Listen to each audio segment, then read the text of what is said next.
Las iglesias del Apocalipsis. Ya hemos visto hasta este momento la iglesia de Éfeso, la iglesia de Esmirna, la de Pérgamo, la de Sardis y ahora nos toca la de Filadelfia. Apocalipsis 3, versículo 7 en adelante. Estos mensajes a las 7 iglesias del Apocalipsis son las últimas palabras de Jesús. Y de las 7 iglesias que el Espíritu Santo escogió para en cada una enfocarse en diferentes características, diferentes exhortaciones, diferentes felicitaciones también. De estas 7 iglesias, a 5 de ellas les invita a Jesucristo a arrepentirse. Más bien que invitación, es un mandamiento. Les ordena que se arrepientan.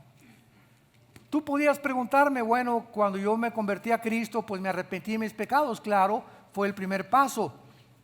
Y nuestros pecados ya están saldados completamente en la cruz de Cristo. Los pecados pasados, presentes y futuros, porque la salvación no se puede perder. Si tienes realmente el nuevo nacimiento, la regeneración, el bautismo del Espíritu Santo y el sello del Espíritu Santo, es irreversible. Lo que Dios nos da es vida eterna, no vida temporal. Pero no vamos a entrar en eso ahorita. Entonces, nuestra cuenta ya fue pagada en la cruz, pero ya siendo cristianos, cuando pecamos, dice Hebreos capítulo 12, que Dios al que ama disciplina a sus hijos. Entonces, ya siendo cristianos, todos los días desarrollamos el bendito hábito de examinar nuestro corazón.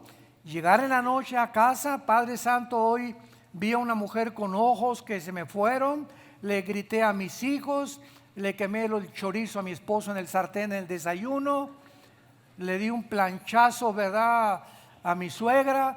Bueno, en fin, ¿verdad?, todo lo que hagamos. Tengo una deuda hace 3 o 4 años que me estoy haciendo el tonto o la tonta para pagarla, que se llama fraude, se llama robo. Si tú debes algo a alguien y no lo pagas, estás robándole, estás defraudando, estás abusando de su confianza, es un daño a tu prójimo. Entonces todas estas cosas tenemos que traerlas a la cruz. Y en ese momento le decimos, Padre, perdónanos, dice primera de Juan 1, 8 y 9. Si confesamos nuestros pecados, Él es fiel y justo para perdonarnos y limpiarnos de toda maldad. Entonces tenemos que ver y tener la intención de que queremos ponernos a cuenta con Dios. No nos aprovechemos de su amor. No creamos jamás que vamos a engañarlo. Es que es un pecado que cometí hace 3 años y violé a una muchacha, o le robé a alguien, a mi cuñado, o hice esto y el otro hace 2 o 3 años.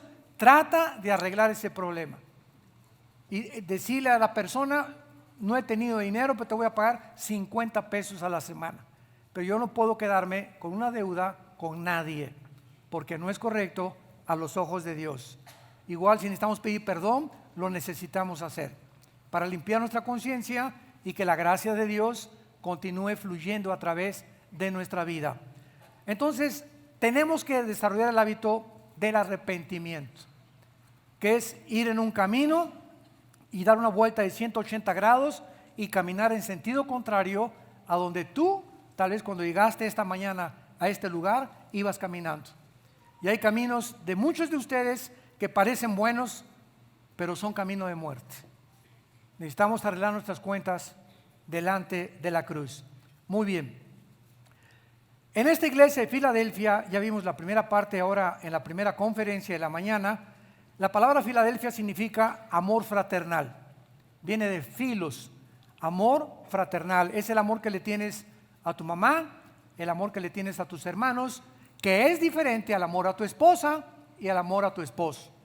Es el amor que le tienes a tu patria, es el nacionalismo que tenemos, y entonces es un amor diferente al amor eros, que es el amor físico, la atracción física entre un hombre y una mujer.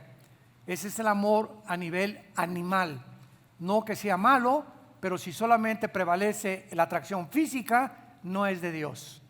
Tiene que haber amor fileos y el amor ágape, que es el amor de Dios. Esta iglesia de Filadelfia era la cuna de la civilización griega porque fue destruida y reconstruida por uno de los Césares. Tiberio le cambió el nombre a Neo Cesaria, que significa la nueva Cesarea o la ciudad del César. Y más adelante Cristo le dice en el versículo 8 que la puerta que le abrió a esta iglesia para predicar y compartir la palabra, nadie la podía cerrar. Y aunque tienes poca fuerza, versículo 8, has guardado mi palabra y no has negado mi nombre. Y en penúltimo lugar, en el versículo 9, es un repaso de la clase anterior.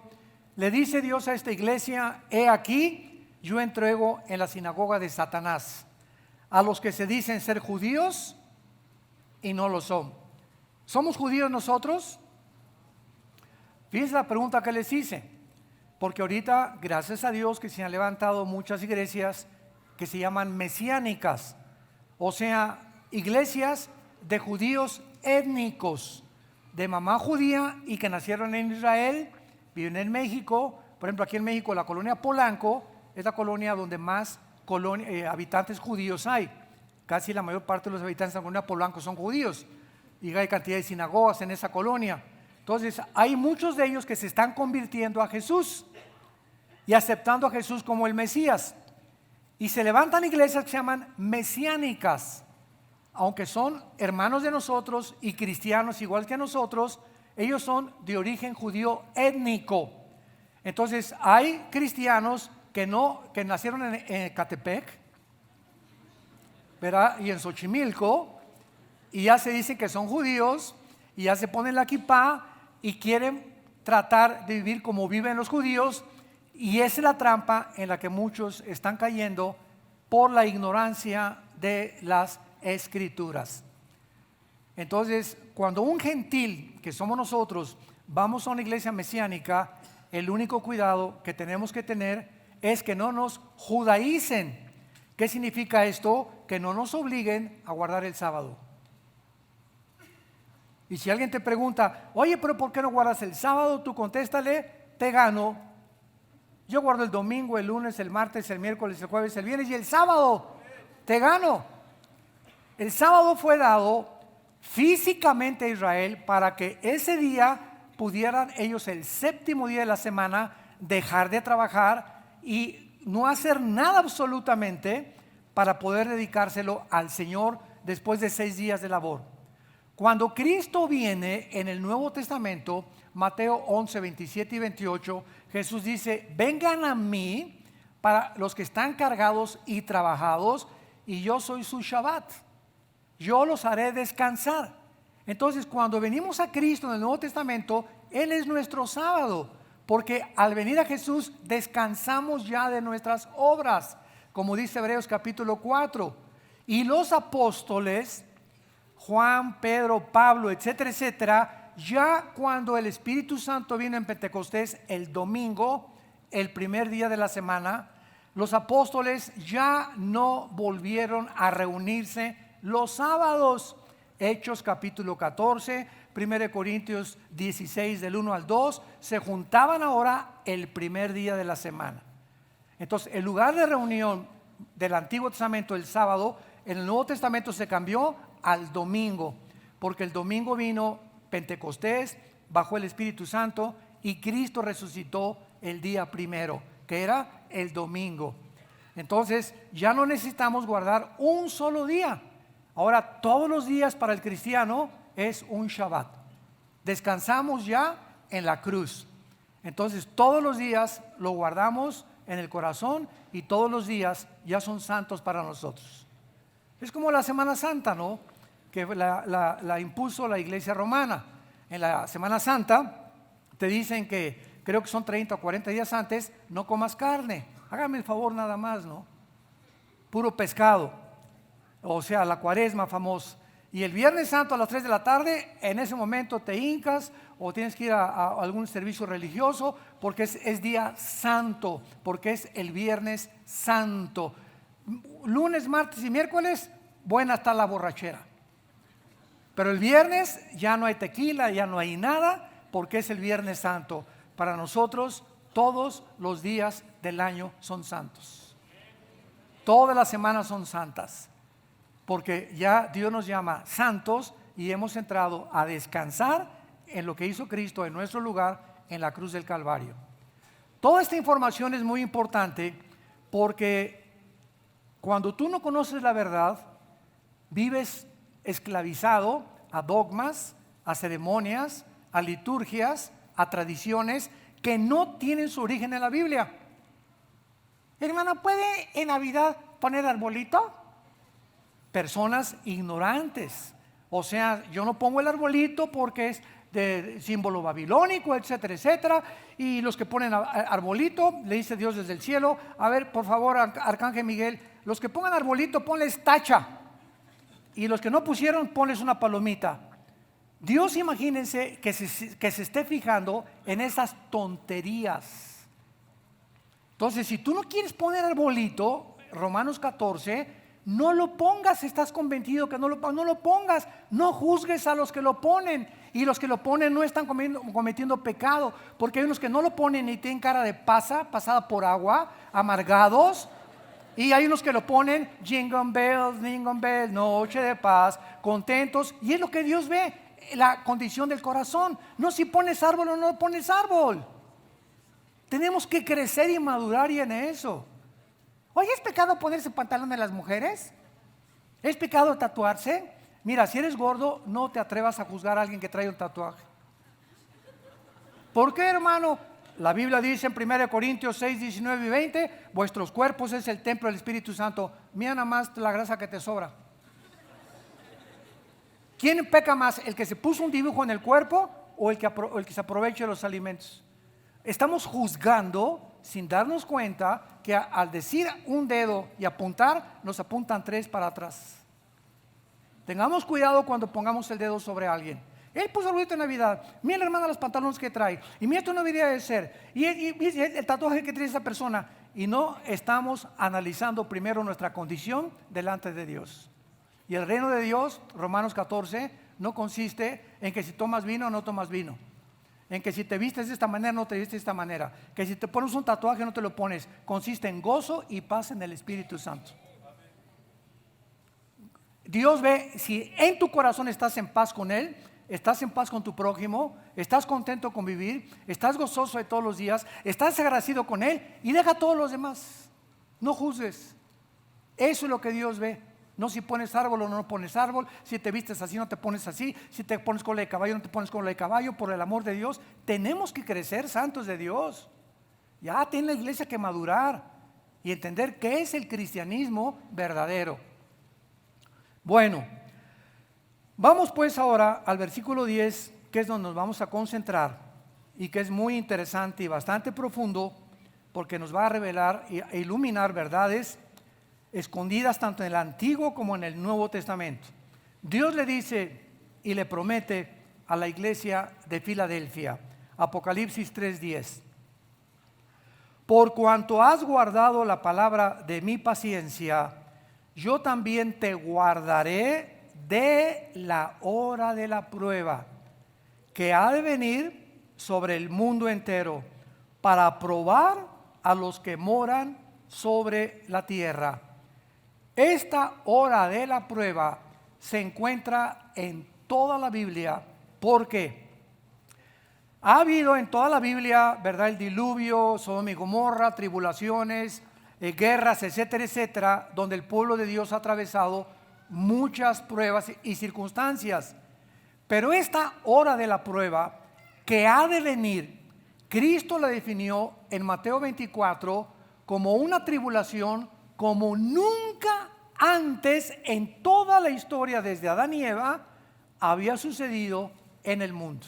de un periodo de tiempo muy especial que está reservado no para la iglesia, que se llama en la Biblia de dos maneras: la semana 70 de Daniel, Daniel 9, 24 al 27, o la tribulación y la gran tribulación.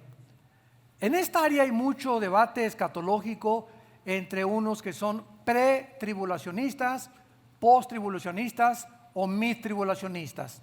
¿Qué quiero decir? Muchos hermanos nuestros creen que Cristo viene, el rapto, antes de la tribulación, lo cual yo lo creo así también, y creo que estamos en la posición correcta y lo voy a demostrar. Otros creen que es a la mitad, los mid-tribulacionistas, y otros creen que la segunda venida y el rapto es el mismo evento.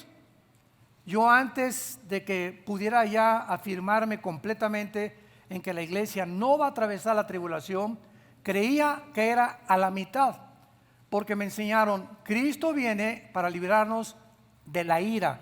Romanos 5, 1 Tesalonicenses 1:9, 1 Tesalonicenses capítulo 5, versículos 3 y 4.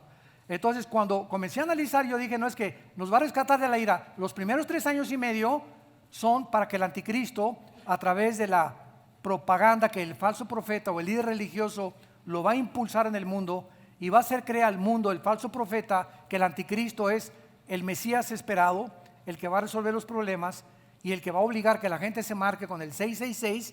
Son los primeros 3 años de la tribulación, pero a la mitad de la tribulación comienza la gran tribulación.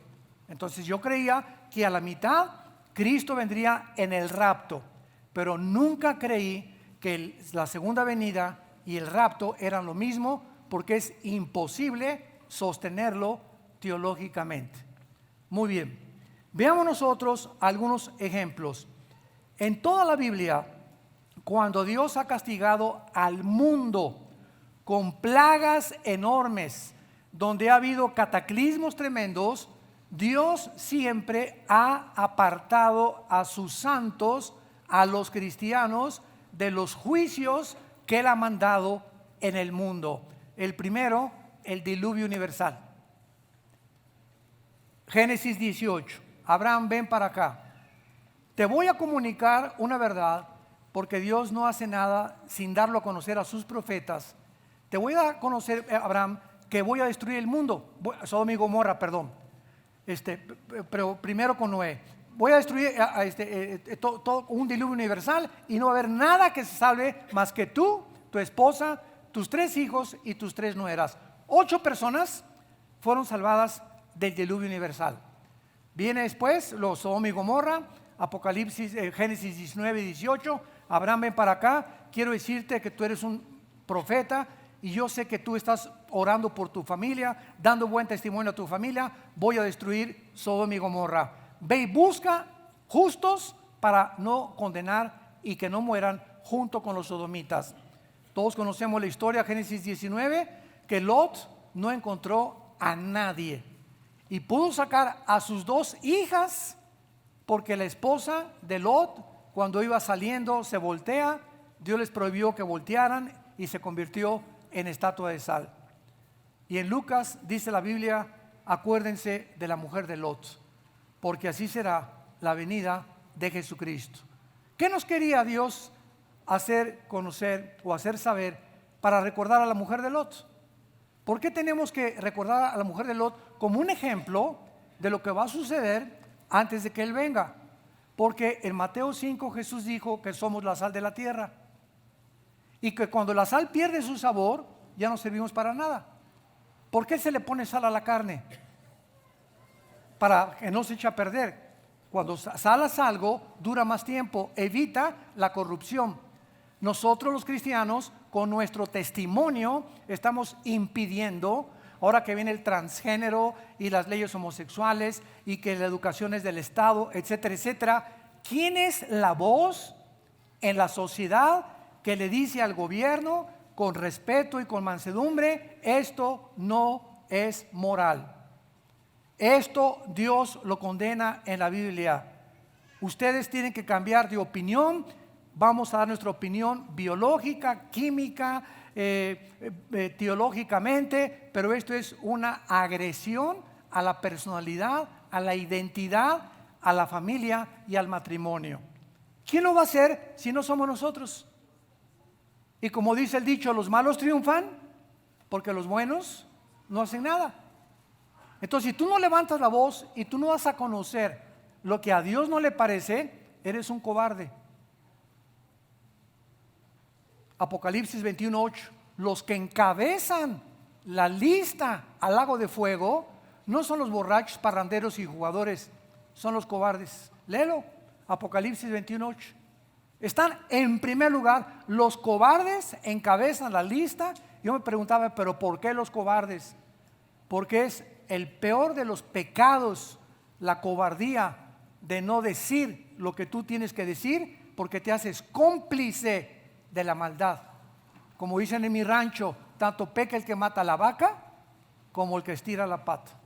Si tú sabes de algo que no es correcto y no hablas y te quedas callado por miedo, eres un cobarde. Hace 2 semanas, nuestra hija Salem, estábamos comiendo en la casa de ustedes y siempre pues en la comida aprovechamos ya. Lo primero que les digo es, los iPhones, démelos y aquí al refrigerador. En la comida no hay nada de iPhone. ¿Qué? Nada. Aquí vamos a mantener la conversación familiar. Nada que estás con el iPhone ahí y cada quien en el iPhone en la comida y en la cena, ¿verdad? Y se pierde ya la comunión en la familia. Entonces les quitamos a nuestros hijos el iPhone a la hora de la comida. Vamos a platicar de tu escuela, cómo te fue. No, papá, fíjate que pues tengo un maestro que me está enseñando filosofía y estamos estudiando a Immanuel Kant y a Friedrich Nietzsche. ¿Y qué fue lo que dijo el maestro? No, pues digo, papá, que venimos del chango, de los animales, etcétera, etcétera. Y le dije a mi hija, ¿y tú qué hiciste, mijita? Me dice, papá, lo que tú me has dicho. Me paré y le dije, maestro, yo entiendo que usted, y lo respeto, nos tenga que dar esta información, pero no nos adoctrine ni nos haga que nosotros creamos eso, porque particularmente mis padres me han enseñado que no venimos de los animales, fuimos creados a la imagen y semejanza de Dios. Y si usted quiere tener una comunicación con mi papá, hágale una cita y papá se la da. Y le dije, esa es mi hija. Claro. No podemos quedarnos callados. Estudiantes que me escuchan, no te quedes callado. ¿No vieron la película Dios no está muerto? Bueno, es más o menos un caso igual, ¿verdad? Hay un estudiante que el maestro de filosofía la acorrala, etcétera, etcétera, y tuvo el valor, hasta su novia que se le puso al brinco, la dejó con tal de ser fiel a Jesucristo. ¿Cómo bendice Dios a esas personas que son valientes? Y los valientes arrebatan el reino de Dios. Muy bien. Veamos ahora a continuación. Tenemos el diluvio, tenemos Sodoma y Gomorra. En las plagas de Egipto, veamos en Éxodo capítulo 8 lo que pasó cuando Dios condenó a Egipto con 10 plagas. Vean lo que dice la Biblia, que hizo Dios con su pueblo Israel. Éxodo 8, 22 y 23. Aquel día yo apartaré, o sea, cuando caigan estas plagas, dice Dios, yo apartaré la tierra de Gosén, en la cual habita mi pueblo, para que ninguna clase de moscas haya en ella, a fin de que sepan que yo soy Jehová en medio de la tierra. Y yo pondré redención, o sea, salvación, entre mi pueblo y el tuyo. Mañana será esta señal. Mientras en Egipto había tinieblas, el pueblo de Dios tenía luz. Tenían moscas, el pueblo de Dios no estaba libre de moscas. Cayeron los piojos, el pueblo de Dios no tenía piojos. Dios hace una separación cuando Él juzga al mundo. Y veamos un último ejemplo en el libro de Ezequiel, capítulo 9, en el Antiguo Testamento, en el caso de Israel. Ezequiel es un profeta que se le llama del post-exilio, o sea que cuando Dios se llevó a Israel castigado a Babilonia, en el exilio, más de 100,000 judíos llevados por Nabucodonosor de Jerusalén a Irak, que es ahorita Babilonia. Ezequiel, después de que pasó esto, estaba pensando, Dios, ¿por qué castigaste a Israel? ¿Qué hicimos para que tú nos entregaras cautivos a nuestros enemigos? Entonces, fíjense lo que hace Dios. Dios agarra a Ezequiel y lo transporta en el tiempo hacia el pasado. Porque en la Biblia encontramos a gente que Dios ha atravesado, lo ha llevado a través del tiempo hacia el futuro, como cuando Juan escribió el Apocalipsis, fue transportado 2000 años al futuro. Pablo fue sacado y fue llevado al cielo. Juan fue llevado al cielo vivo. Y Ezequiel es transportado al pasado. Entonces le dice Dios en el capítulo 8 y 9 de Ezequiel, léelos hoy en la noche en tu casa, mira por qué castigué yo a Israel. Y entonces al viajar al pasado, Dios lo mete a las mentes de los líderes de Israel. Y le dice Dios a Ezequiel, vean ustedes el capítulo 8, versículo 8, hijo de hombre, cava en la pared, he aquí una puerta, entra y ve las malvadas abominaciones que estos hacen allí. Entré pues, ya está Ezequiel en el pasado, mirando lo que hicieron los líderes de Israel, y he aquí toda forma de reptiles y bestias abominables y los ídolos de la casa de Israel pintados en la pared por todo alrededor. O sea, este es un símbolo de que las paredes de la mente de los líderes estaban llenas de pornografía. Los reptiles y las bestias abominables son símbolos de inmundicia en Levítico capítulo 11. Y no hay inmundicia más grande para nuestra mente que la pornografía. Y cuando tú ves pornografía, estás pintando, retratando, esas imágenes se quedan grabadas, impresas profundamente en tu mente o en mi mente. Y esas imágenes tardan muchas semanas o meses en ser borradas. Porque la única forma de que son borradas es cuando hay un quebrantamiento profundo, un arrepentimiento profundo, sacar todo eso, luchar en oración contra esos pensamientos para que puedan salirse de tu mente. Y ya no, cuando estés orando, vengan los pensamientos y los demonios lo usen para atormentarnos con pensamientos de inmoralidad. Y ya no podrás ver a una mujer con ojos de santidad y de decencia. Las verás para desvestirlas del cabello a los pies. Y así hay hombres, no pueden ver a una mujer con ojos sanos. Las tienen que, ahora sí que, ¿verdad?, sensoriar y las retratan y las filman, y lo único que están imaginando es pura porquería. Entonces, esto Dios lo castiga, como ustedes no se imaginan, porque la pornografía mina y desintegra el carácter. Sin que te des cuenta, comienza a desintegrar tu personalidad. ¿Qué significa esto? Que el sistema inmunológico espiritual que tenemos y que lo debemos de mantener cerrado contra los ataques y los dardos de fuego de Satanás, Efesios capítulo 6, es la santidad. La pornografía hace hoyos en nuestro blindaje espiritual, nos abre a los demonios. Y cuando los demonios tienen acceso a tu vida o a mi vida, comienzan a ensuciar nuestras mentes, ya te borran la dirección que Dios tenía para tu vida, comienzas a tomar decisiones equivocadas, comienzas a comprar cosas equivocadas, comienzas a ya no prosperar, tú ya no puedes tener paz, tienes amargura, tienes vergüenza, tienes culpa, tienes odio, tienes rencor. Tu estado emocional, sentimental comienza a ser alterado sin que te des cuenta, hasta que dentro de 1 año o 2 años eres una persona que ya estás completamente controlada por demonios. Hace algún tiempo hubo un asesino en Estados Unidos, en la Florida, llamado Ted, con T de tío, Ed Enrique de Daniel, Ted Bundy. con B grande y con Y al final. Ted Bundy, velo en internet. Este muchacho era un muchacho de 30 a 32 años, con profesionista, muy bien parecido. No tenía cara así de malo o de maligno. Muy bien parecido el muchacho, abogado, próspero, tenía su carro, etcétera, etcétera. Mató 19 muchachas.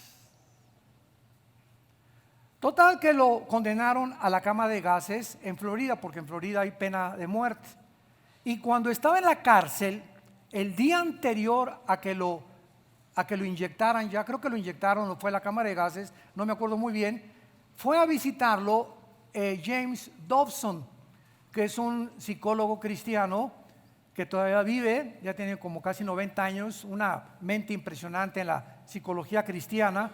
Lo fue a visitar a la cárcel para guiarlo a Cristo, y además porque en Estados Unidos permiten a los pastores, a los condenados a muerte, darles la oportunidad de reconciliarse con Dios, aunque los mismos carceleros muchos ni creen en Dios, ¿no? Entonces Ted Bundy le preguntó, James Dobson le pregunta a este hombre: ¿cómo comenzó en tu vida cuando tú puedes tener las mujeres que quieras? Hombre, es bien parecido. ¿Por qué las tenías que matar? ¿Cómo comenzó esa obsesión que se convirtió en una adicción después? Y él lo dijo: con la pornografía. Cuando tenía 13 años caí en la pornografía.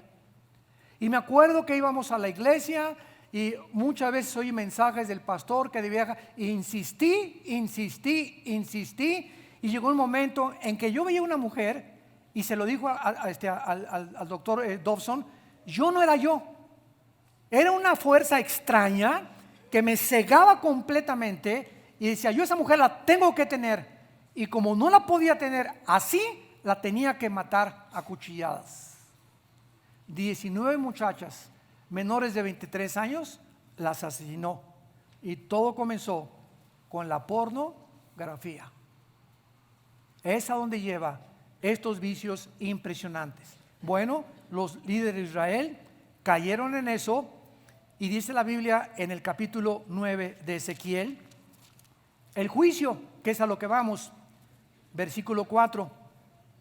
Ya que Ezequiel viajó al pasado y vio la razón por la cual Dios tenía que castigarlos, y cuando hablamos de líderes, no estamos hablando de pastores, aunque claro que estamos involucrados. Todos los varones somos en nuestra casa los líderes. Todos los varones y padres de familia tenemos la responsabilidad delante de Dios de guiar a nuestra familia por sendas de justicia por amor de su nombre. Y a nosotros Dios nos va a castigar, ¿sí? A disciplinar, porque Dios al que ama coherea, así lo dice, azota al que recibe por hijo. A los varones nos va a ir 10 veces peor que a las mujeres. ¿Por qué, hermano? Porque Cristo es nuestra cabeza y nosotros somos la cabeza de las mujeres. Al que mucho se le da, mucho se le va a demandar. Por eso ser hombre no es emborracharte nada más y tener 2 o 3 mujeres y tener amigos que se emborrachan contigo. Ser hombre es ser hombre de acuerdo a la palabra de Dios. Íntegro con tu esposa, íntegro con tus hijos. Eso es el valiente. Los cobardes huyen de esa responsabilidad y se refugian con sus amigos de parranda. Le dice Dios, versículo 4, capítulo 9 de Ezequiel: pasa por el medio de la ciudad, pon en medio de Jerusalén y ponles una señal en la frente a los hombres que gimen y que claman a causa de todas las abominaciones que se hacen en medio de ella. Y a los otros dijo, oyéndolo yo: pasen por la ciudad en pos de él y maten. ¿Qué día tan feo y tan falta de misericordia? Hoy te vas a escuchar por qué Dios hace esto. Maten. Y dice la Biblia: no perdone vuestro ojo ni tengan misericordia. Maten a viejitos rabo verdes. Faltó eso en la Biblia. Jóvenes, vírgenes, niños, mujeres que no quede ninguno. ¡Qué barbaridad! Esto es un genocidio. Así la gente se expresa cuando lee la Biblia, porque no tiene la capacidad espiritual para ver detrás de lo que Dios hace, de un juicio que Dios hace, las consecuencias que si a estas personas se les hubiera dejado vivir, hubieran infectado a toda una ciudad. Si tienes una cubeta con jitomates y el de hasta arriba está podrido, ¿qué haces? Ay, ¿cómo vas a tirar? Claro que tiro el podrido. ¿Por qué? Para evitar que los otros 99 se pudran también. Este es el método de juicio de Dios. Dios prefiere llevarse 30, 40, 50 personas y que sobrevivan 1000. Si ese grupo de personas están tan infectadas que ya no tienen solución más que llevarlos a la otra vida. Ahora, otra cosa, Él es el autor de la vida. Y como autor de la vida, Él es soberano para tratarnos y llevarse a la otra vida a los que Él quiera, como quiera, cuando quiera y como quiera. ¿Te gustó? Entonces, tú no puedes acusar de genocida a Dios porque Él no es hombre como tú y como yo. Ni de asesino porque Él no está asesinando. Él tiene el derecho como creador de disponer de su creación. Pero la gente y los ateos no lo entienden esto.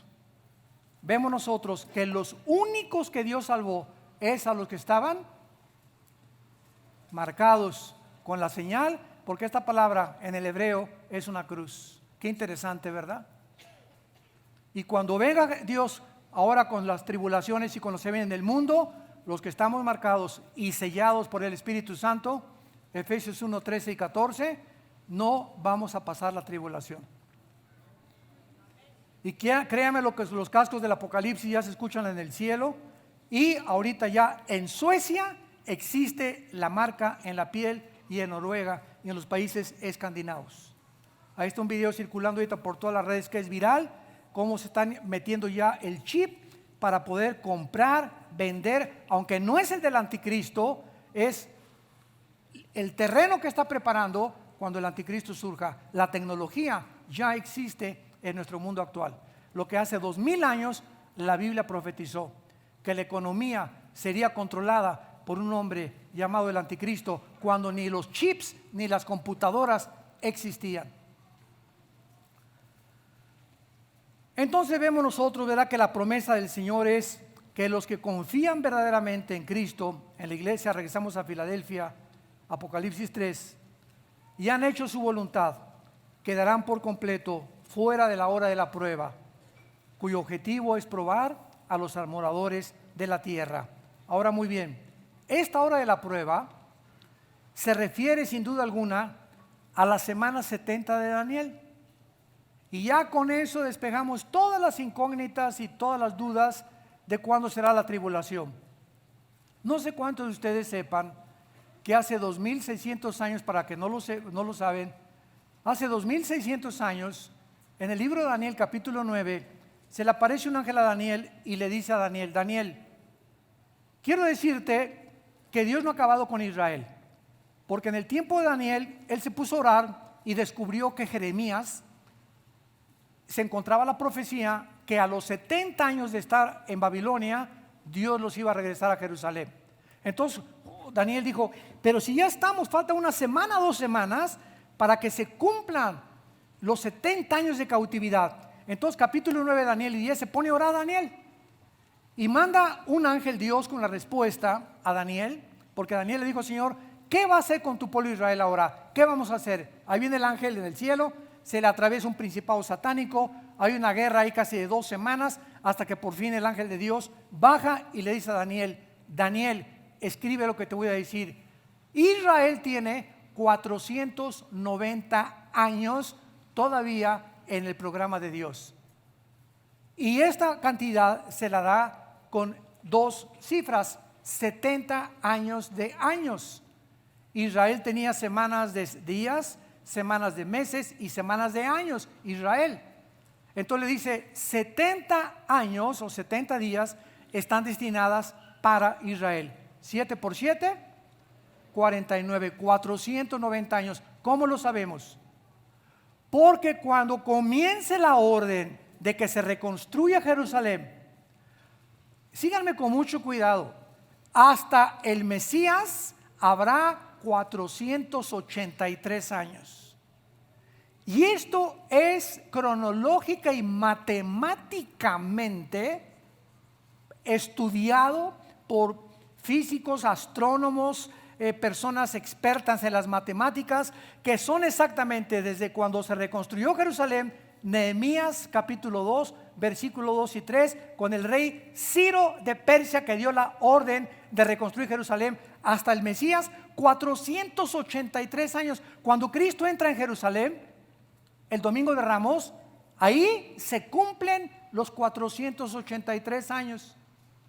¿Y qué pasa cuando se cumplieron los 483 años? ¿Cuánto falta para 490? 7 años, que son los 7 años que falta para Israel para que termine Dios con ellos, pero se interrumpe el calendario de Dios. Yo recuerdo cuando jugaba ajedrez, mi hermano, por cierto, Alejandro, que es el director del ITI, mi hermano Alex, que fue el que me ayudó a Cristo, fue campeón de ajedrez en Acapulco, en la infancia y en la juventud, y todavía juega bastante. Cuando juego con él ahí nos las llevamos, pero es muy bueno. Entonces yo entré a 2 o 3 torneos, pero me eliminaron. Yo no tenía el cerebro que mi hermano tenía para el ajedrez, pero nos ponían un reloj. Entonces tú aprietas el reloj para que comience a jugar la otra persona. Cuando se acabe el tiempo, le aprietas el reloj otra vez, y así cada 3 minutos o el tiempo que se disponga, tú tienes para hacer tus movidas de ajedrez. Cuando Israel rechaza a Jesús y le dice a Pilato: la sangre de él caiga sobre nosotros, Israel o los judíos acarrearon sobre su nación una maldición. Y en ese momento Dios apretó el reloj y se detuvo el conteo del plan de Dios para Israel, y entonces nos injertó a nosotros y entramos en lo que llaman 2000 años de iglesia o de la historia cristiana, donde Dios ya no tiene que ver nada con los judíos como individuos, pero sí como nación, porque en el 48 del siglo pasado regresaron a su tierra el 14 de mayo, y ahí Dios volvió a apretar el botón y está comenzando a recorrer otra vez el tiempo profético para Israel. Y ahora sabemos, ¿verdad?, que ya queda muy poco tiempo, y por eso miles de judíos se están convirtiendo ahorita a Jesucristo como el Mesías. Entonces, cuando comience la tribulación, son 7 años, y esos 7 años no le pertenecen al tiempo de la iglesia, le pertenecen a Israel, que se quedaron muchos, cortos, porque les falta 7 años en que Dios trate con ellos. Cuando venga Jesucristo en la tribulación, la iglesia es sacada y Dios sella a 144,000 judíos, no de Metepec ni del Estado de México, judíos étnicamente de cada tribu, 12,000 de cada tribu, 144,000. ¿Por qué judíos? Porque la iglesia ya no está aquí, porque es 7 años para Israel en que Dios va a tratar con ellos, y en esos 7 años se cumple lo que se llama la fiesta de la expiación, que viene después de las trompetas, que es el rapto. Por eso se tiene que cumplir la fiesta de las trompetas, Rosh Hashanah, y Yom Kippur, que es la expiación para los judíos. Y ahí dice la Biblia que hará lamentación. Israel, Romanos 11, 25 y 26, se convertirá y hará lamentación por Dios. Por eso la iglesia no puede estar en los 7 años de la tribulación. Y afirmar otra cosa es desconocer que la semana 70 le pertenece a Israel, al pueblo de Dios en el Antiguo Testamento, y no a nosotros. Y por eso el Apocalipsis tiene 80 citas del Antiguo Testamento. Y en el capítulo 4, cuando Dios le dice a Juan: sube acá, es un símbolo del arrebatamiento. Y del 4 hasta el 19 son los juicios de Dios, de los sellos, las trompetas y las copas. La iglesia, cuando estén aquí abajo, estamos arriba en el tribunal de Cristo, las bodas del Cordero, y bajamos en la segunda venida con Él. Zacarías capítulo 14, ya que fuimos premiados y recompensados en el cielo, bajamos a establecer el reino milenial para entrar a gobernar con Él 1000 años. No puede ser el rapto y la segunda venida el mismo evento, porque ¿cuándo pasaríamos las bodas del Cordero? Y en Apocalipsis 19, las bodas del Cordero son antes de la segunda venida de Jesucristo. ¿Tan tan? Está muy fácil. Bueno, entonces esta hora de la prueba es la semana 70 y vean ustedes estas razones rápido que les voy a mencionar. Número 1, porque dice afectará al mundo entero. Ha de venir sobre el mundo entero. Es decir, siempre que se menciona los moradores de la tierra, se refiere a los no creyentes. En todo el libro del Apocalipsis. Apocalipsis 6:10, 8:13, 11:10, 12:12, 14:6. En la grabación lo pueden ustedes buscar para probar a los que moran sobre la tierra, no a la iglesia. La tribulación no es para nosotros. La tribulación es para el pueblo de Israel y para todos aquellos que no se arrepintieron, aun cuando en la gracia de Dios habrá miles de convertidos durante el tiempo de la tribulación que aparece en Apocalipsis 7, de toda tribu y lengua y nación. Y en penúltimo lugar, en Apocalipsis 3, versículo 11, le dice Dios a Filadelfia: he aquí yo vengo pronto. Retén lo que tienes para que ninguno tome su corona. Vean ustedes el consejo. He aquí yo vengo pronto. Jesús declaró vez tras vez, tras vez, tras vez, que regresaría a la tierra. El Señor está cerca. Filipenses 4:5. Porque aún un poquito el que ha de venir vendrá. Hebreos 10:37. Tened también ustedes paciencia y afirmen sus corazones, porque a la venida del Señor se acerca. Santiago 5:8. He aquí yo vengo pronto. Apocalipsis 3:11. He aquí yo vengo pronto, bienaventurado el que guarda las palabras de esta profecía. Apocalipsis 22:7. Por toda la Biblia Jesús dice: vengo por ustedes. Vengo pronto. ¿Y por qué te has tardado, Señor? Porque mi tiempo no es el de ustedes. 1000 años para mí son como un día, dice el Señor. Un día para mí es como 1000 años. Pero tengo una cosa, que si no vengo este año o no vengo el año que entra, tú te vas a encontrar conmigo cuando tú te mueras. Miren, hace unos días hubo un accidente tremendo en la carretera a Toluca. Un accidente donde continuamente nosotros estamos viajando, viniendo a Toluca hacia México, pasando en Santa Fe, una bajada así grandísima, y un tráiler, ¿verdad? Todavía no se sabe, aparentemente esta muchacha ya está en la cárcel. Dicen que no estaba drogada ni borracha. Están investigando si los frenos o que no los frenos. La cuestión es que hubo 10 muertos. Imagínate tú salir de aquí de Toluca, estamos en México, ¿verdad? Perdón. Salí de Toluca a las 5 de la tarde para regresar a México, tranquilo y todo. No, el doctor me dijo que estoy muy bien, nada de colesterol ni triglicéridos, me siento contento, estoy chavalón todavía, etcétera, etcétera. ¿Quién se iba a imaginar que a las 7 de la noche aproximadamente te ibas a morir? Porque alguien venía detrás a más de 100 kilómetros, ibas a morir entre los fierros de tu coche. ¿Lo sabes tú si eso te puede pasar a ti hoy saliendo? ¿Hoy en la noche? ¿Mañana? Todas esas personas que murieron, ninguna de ellas se imaginó eso. Todos pensaban amanecer. Mi amor, ya voy para ti, nos vemos en la noche para cenar. Nunca hubo esa cena. El Señor dijo: este día vengo por ti. En vista de que nuestra vida pende de un hilo, damas y caballeros, ¿no harías bien en ponerte a cuentas con Dios hoy mismo? En pedirle perdón por tus pecados y creer lo que Cristo hizo en la cruz por nosotros. Porque si a ti te sorprende la muerte, como a millones de personas todos los días, y tú no has hecho la paz con Dios, tú puedes decir lo que quieras, mascar chicle, burlarte, decirle no lo creo. Estas palabras son fieles y verdaderas. Te espera el infierno por toda la eternidad. Ya no hay reencarnación, no hay purgatorio, no hay limbo, no hay ninguna oportunidad. Hebreos 9:27. Está establecido que muramos una sola vez y después el juicio. No hay después de tu muerte otra oportunidad. Lo dijo Jesucristo. Cuando oigas su voz, no te endurezcas. Ven a la cruz hoy que Él te está hablando. Esto es una advertencia. Retén lo que tienes para que ninguno tome tu corona. Esto es un hecho peligrosísimo para terminar. Dios nos advierte que podemos perder a los que somos salvos, a los cristianos, nuestras recompensas. Personajes bíblicos, escúchenme esto, que perdieron el derecho de ocupar el lugar que Dios les había asignado, fueron Jacob. Pasó a ocupar el lugar del primogénito Esaú. Rubén, por acostarse con su madrastra, fue reemplazado por Judá. Saúl, por desobediente, desplazado por David.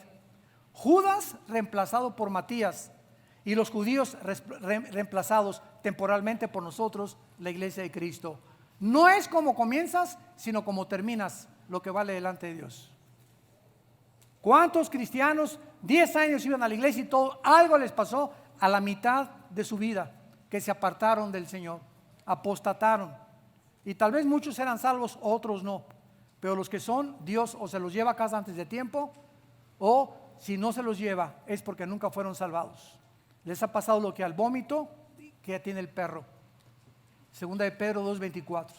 El perro cuando vomita se come el vómito, y la puerca, oink, oink, oink, oink, oink, sacas al cuche o al puerco o como al marrano, como le llamen, lo metes al lodo y le echas Chanel, le echas champú y le pones un mojito rojo y échale un poquito oink, oink, oink, oink, oink, oink, oink, oink, y regresa otra vez a revolcarse en el lodo. ¿Por qué? ¿Por qué el puerco regresa a revolcarse en el lodo? ¿Y por qué el perro no puede dejar de comerse lo que vomita? Porque es perro y porque es puerco. Para que el perro deje de hacer lo que hace, se le tiene que cambiar su naturaleza. Tiene que dejar de ser perro. Y el puerco es su naturaleza, el lodo. Entonces, para que el puerco ya no viva en el lodo, se le tiene que cambiar su naturaleza. Y este ejemplo usa Pedro para demostrar que en su segunda carta, en el capítulo 2, todos los apóstoles que él mencionó, que más les valió no haber escuchado el mensaje de la salvación, sino que habiéndolo oído se alejaron, no eran salvos, regresaron a su vómito y al lado de donde Dios los quería sacar. ¿Perteneces tú a esa clase de persona? Solo tú lo sabes. Pero si tú en este momento que escuchas este mensaje no estás viviendo santamente, no estás purificando tu corazón, no te estás arrepintiendo de tu vida, ya dejando la pornografía, tus adicciones o lo que sea, tu cristianismo te puede algún día acusar y volverse en contra de ti. Y si no lo haces, te convertirás en enemigo de la cruz. Porque los más grandes enemigos de la cruz en su tiempo pasado supieron y oyeron y conocieron de un mensaje que un hombre murió en Jerusalén crucificado para pagar nuestros pecados. Carlos Darwin oyó el Evangelio, Sigmund Freud oyó el Evangelio, Carlos Marx oyó el Evangelio, Friedrich Nietzsche, el más grande ateo del siglo XX, quería ser cura, Stalin quería ser cura, y todos esos hombres tuvieron una oportunidad que Dios les dio y se convirtieron en enemigos. Al decirle a Cristo, acabas creyendo en cualquier otra cosa. Esa es la tragedia más grande que le puede pasar a un ser humano. Padre, te damos gracias en esta mañana por tu palabra y por la promesa que nos has hecho de librarnos de la hora de la prueba que vendrá sobre el mundo.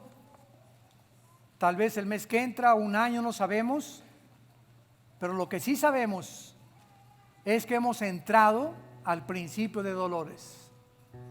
El mundo está comenzando a ser sacudido por la inestabilidad económica, filosófica, moral, militar, política. Es un mundo confundido el que nos rodea actualmente y estamos viendo cómo la naturaleza ya se está volviendo contra nosotros. Tsunamis, incendios, terremotos, lluvias torrenciales, inundaciones. Y aunque todos estos fenómenos han sucedido siempre en la historia, nunca habían convergido con tanta fuerza ni con tanta frecuencia como lo está haciendo actualmente la naturaleza en los últimos años. Tú nos estás hablando fuertemente. Cuando todas estas cosas sucedan y cuando ese momento llega, tú te presentarás igual que yo delante de Dios para bendición o para maldición eterna. ¿Qué tengo que hacer? Me preguntarás. Dile con todo tu corazón en este momento estas palabras: Señor, te pido perdón por mis pecados. Creo que en esa cruz pagaste por ellos mediante el derramamiento de tu sangre preciosa. Creo que a los 3 días te levantaste de la tumba, volviste a vivir para darme en este instante la esperanza de algún día yo también resucitar y vivir contigo por toda la eternidad. Te invito, Jesús, a que seas mi Salvador y mi Señor, y te doy las gracias por tan grande amor en Cristo Jesús. Amén.